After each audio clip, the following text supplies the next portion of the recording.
नमस्कार, मैं डॉक्टर रुस्तम सिंह कोरा। मैं एक यूरोलॉजिस्ट एंड्रोलॉजिस्ट हूँ।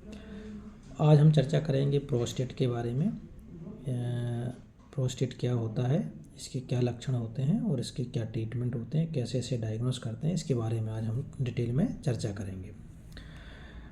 अगर आपकी उम्र 50 या 50 साल से अधिक है तो आपको, और अगर आपके पेशाब में रुकावट होती है तो आपको प्रोस्टेट यानी बीपीएच होने की संभावना है। बीपीएच क्या होता है? बीपीएच एक्चुअली में प्रोस्टेट के साइज का बढ़ने को हम बीपीएच बोलते हैं।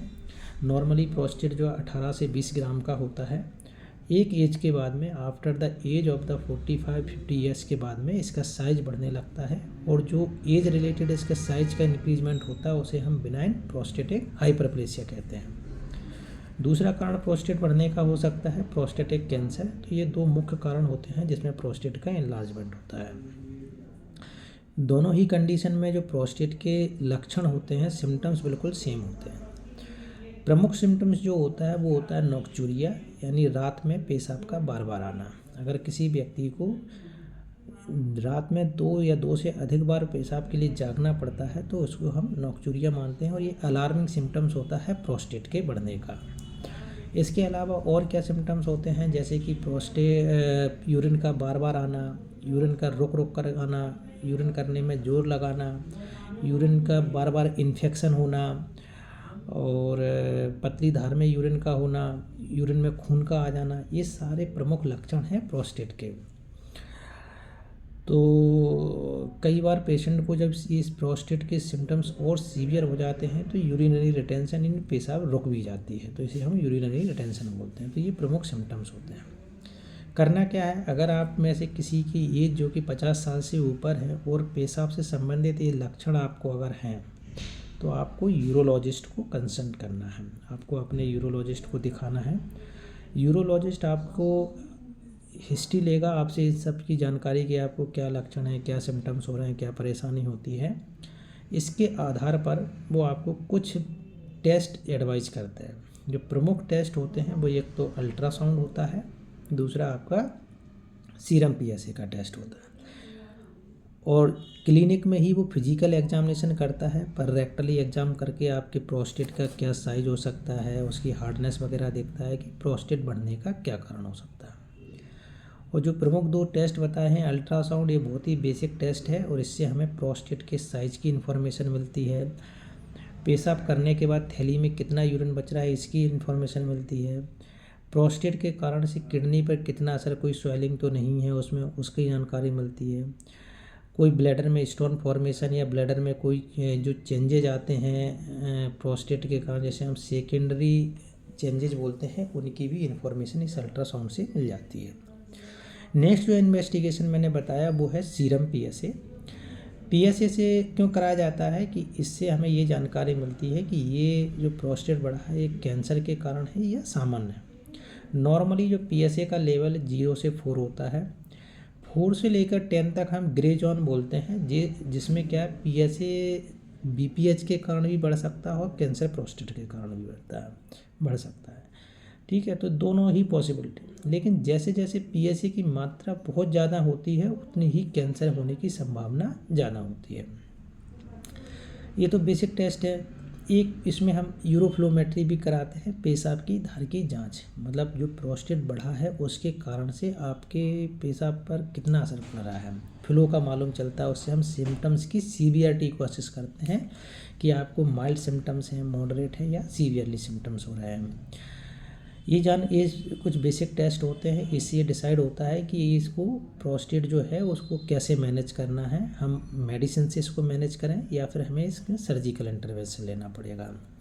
तो जैसे हमने बताया, इसको 2 प्रकार से अपन ट्रीट कर सकते हैं। एक मेडिकल मैनेजमेंट होता है जिसमें कुछ मेडिसिन्स होती हैं जो कि इसके साइज पर और प्रोस्टेट के फ्लो, यूरिन के फ्लो दोनों को इम्प्रूवमेंट करते हैं। साइज को कम कर दी जाती हैं और जो यूरिन का फ्लो है उसको इम्प्रूव करते हैं।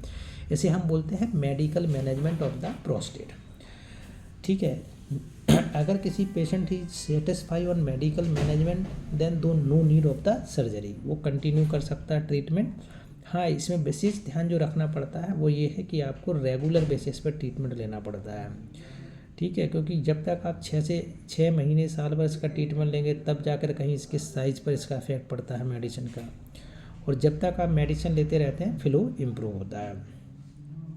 नेक्स्ट जो ट्रीटमेंट होता है वो होती है सर्जरी।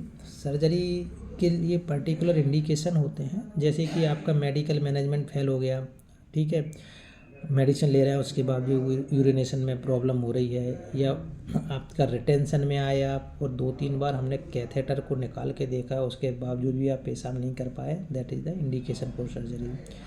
अगर आपको बार बार ब्लड आ रहा है यूरिन में, ये इंडिकेशन होता है। बार बार यूरिन का इन्फेक्शन हो रहा है, ये एक इंडिकेशन है सर्जरी का। आपको सेकेंडरी चेंजेज आ रहे हैं ब्लैडर में या किडनी में, जैसे कि आपको स्टोन फॉर्मेशन हो गए, बड़े बड़े डाइवर्टिकुला बन गए हैं ब्लैडर में, या आपको गुर्दे में सूजन आने लगी, ये सारे इंडिकेशन होते हैं सर्जरी के लिए। अब सर्जरी में भी बहुत सारे ऑप्शन होते हैं, जिसमें से जो आजकल प्रमुख रूप से किया जाता है उसको हम TURP बोलते हैं, मतलब transurethral resection of prostate. Urethra के थ्रू एक इंस्ट्रूमेंट होता है जिसके माध्यम से इलेक्ट्रिक कॉटरी की सहायता से हम प्रोस्टेट को चिप्स करके काट काट के उसको निकाला जाता है। दूसरा, जिसे हम कॉमन भाषा में जानते हैं लेजर के नाम से, इसको होलैप बोलते हैं, holmium laser enucleation of the prostate, जिसमें हम लेजर के माध्यम से पूरी प्रोस्टेट ग्लैंड को डिसेक्ट करते हैं, ई न्यूक्लिएशन कर देते हैं, और फिर एक इंस्ट्रूमेंट होता है मॉस्टुलेटर, उसकी सहायता से उसको क्रश करके बाहर निकाला जाता है। न्यूअर मॉडलिटीज़ बहुत सारी अवेलेबल हैं, जैसे कोई पेशेंट बहुत बेड रिडन है और सर्जरी के लिए फिट नहीं हो पा रहा है, इसमें एक रेज्यूम थेरेपी होती है, उसको किया जाता है, या फिर इंजेक्शन भी लगाए जाते हैं प्रोस्टेट में, इथेनॉल वगैरह के इंजेक्शन लगते हैं, जिसके कारण से इसके प्रोस्टेट का साइज कम हो जाता है, उसकी फाइब्रोसिस हो जाती है। एक न्यूअर टेक्निक है जिसमें हम प्रोस्टेटिक आर्टरी इम्बोलाइजेशन भी करते हैं, दैट इज कि पेशेंट फिट नहीं है सर्जरी के लिए, या पेशेंट का प्रोस्टेट साइज बहुत बड़ा है, 200 ग्राम का प्रोस्टेट है, 250 ग्राम का प्रोस्टेट है, इस कंडीशन में हम प्रोस्टेटिक आर्टरी को इम्बोलाइज कर देते हैं, जिससे कि उसको जब ब्लड सप्लाई नहीं मिलेगी तो प्रोस्टेट का साइज छोटा हो जाता है। तो ये सर्जरी के ऑप्शन रहते हैं, ठीक है। कुछ लोगों का ये कहना होता है कि प्रोस्टेट को एक बार ऑपरेट कराने के लिए दोबारा बढ़ जाता है। हाँ, क्योंकि क्या है कि कंप्लीट प्रोस्टेट जो है हम क्या कर रहे हैं, ई न्यूक्लिएशन भी करते हैं, तो थोड़ा बहुत है 5 से 10% प्रोस्टेटिक टिश्यू रहता है, but that take time, some time 25 years का समय लगता है प्रोस्टेट को रीग्रोथ करने में, ठीक है। तो प्रोस्टेट की सर्जरी बहुत ही सेफ सर्जरी होती है, इससे डरना नहीं है, एंडोस्कोपिक प्रोसीजर है, और ये हार्डली इसमें विदिन 24 आवर्स में डिस्चार्ज मिल जाता है। धन्यवाद। मैं समझता हूँ ये इन्फॉर्मेशन है आपके लिए काफ़ी उपयोगी होगी। मैं डॉक्टर रुस्तम सिंह कोहरा, धन्यवाद।